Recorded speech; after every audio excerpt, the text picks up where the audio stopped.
My biggest fear in life is running out of time.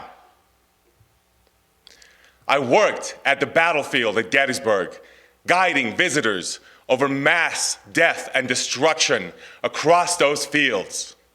100,000 of them over 6 years, sharing, for example, the story of the mother who lost her 5th and final son in that battle, the bloodiest in the history of North America.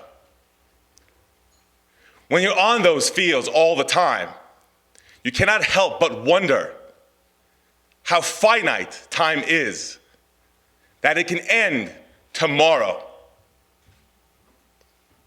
As Kobe Bryant said, rest at the end, not in the middle. I know here at a medical institution, I'll hear about all the wonderful effects of a lot of sleep and rest and all that you should do to take care of yourself. But I don't think in terms of medicine. I think in terms of economics, trade-offs that we choose to make, the trade-off that I choose to make every day between doing good and good for me. That's the balance that I try to walk. I look towards some of my favorite historic figures. Abraham Lincoln, assassinated. Martin Luther King Jr., assassinated. Mexican revolutionary hero, Emiliano Zapata, assassinated. That is what I think about when I think about time and what drives me to make the trade that I make. Let me tell you about one particular historical figure that I really love, that you may never have heard of, who died from poisoning. George Wythe, from 18th century Virginia in the United States. He left his mark because he taught a young Thomas Jefferson and a young John Marshall. Now, as you may know, Thomas Jefferson went on to be an American revolutionary hero and one of its early influential presidents. John Marshall went on to be the head of the Supreme Court.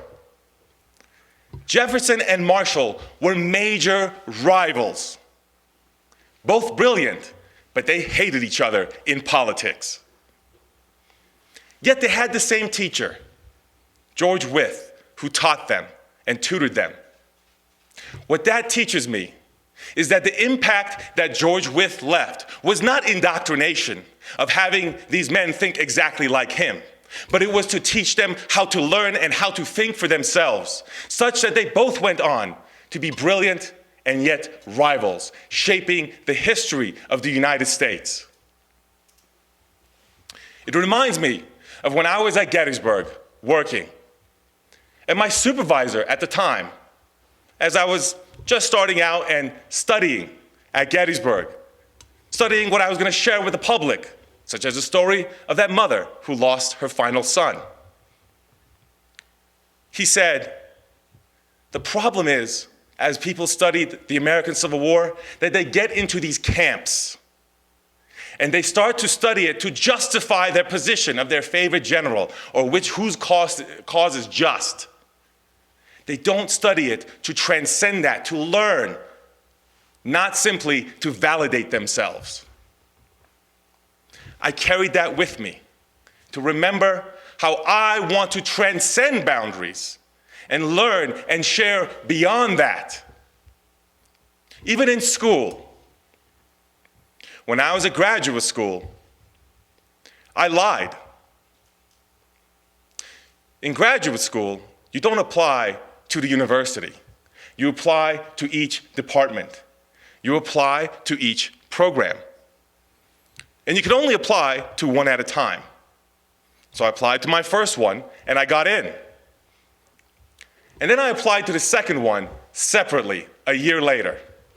Didn't tell them that I was in the other program at the same university. But then I did it again. a third time. I was in 3 programs at the same time.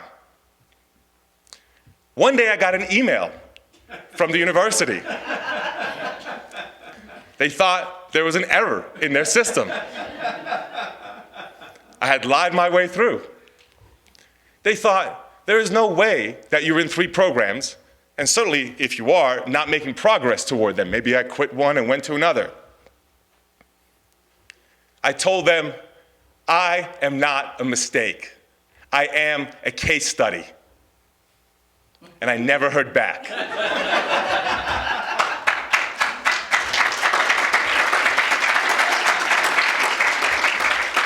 Now, I did those 3 programs as I held 3 jobs. But the reason I did those 3 programs was not simply to work hard. It was to transcend the boundaries across fields so I can learn and not be in one camp. Like George Wythe did to his students, like my supervisor at Gettysburg told me about the Civil War. I was so driven that more recently, when I studied for the Certified Financial Planner exam, which is a 2-year process, multiple courses, multiple exams, culminating with a comprehensive exam that takes all day to do. And everyone told me, including all the coursework folks, when you get to the final day, you rest the day before. Despite taking the exam near my home, I went and stayed at a hotel the night before. I thought, I've never followed this advice, but this time I should. It's the biggest exam of my life, and I've taken a lot. I went to bed at a reasonable hour, no distractions, in a hotel room by myself in my town. Couldn't fall asleep. I couldn't settle. Instead, I got up. I got up and I did hundreds of practice questions all the way till 5 a.m. Rest at the end, not in the middle.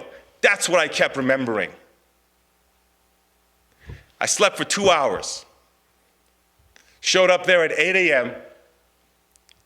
And on an exam that has about a 50% failure rate, I finished 2 hours early and walked out of there knowing that I crushed it. Perfection is the only standard that I go for, not simply to pass. Within my MBA program, I would read the textbook so closely that I would contact professors and say there are errors in the textbook. And I'm talking about classes like accounting, statistics, and the dismal science, although my favorite, economics. Nasty stuff. I would look in the footnotes and the fine print and try to prove the equation that I'm looking at and why this and why that. I even asked a professor one time to show me the mathematical theoretical proof behind the equation I was looking at because it was not enough information for me to really believe what I read. Kobe Bryant himself, like many of my historical figures that I see as heroes, his life cut short. Rest at the end, not in the middle. You don't know what comes tomorrow. I am not so selfish to have my primary life goal be one of living as long as I can. Nor am I as arrogant to believe that I can shape how long I will live. I accept the time that I have now, and I use it to the max.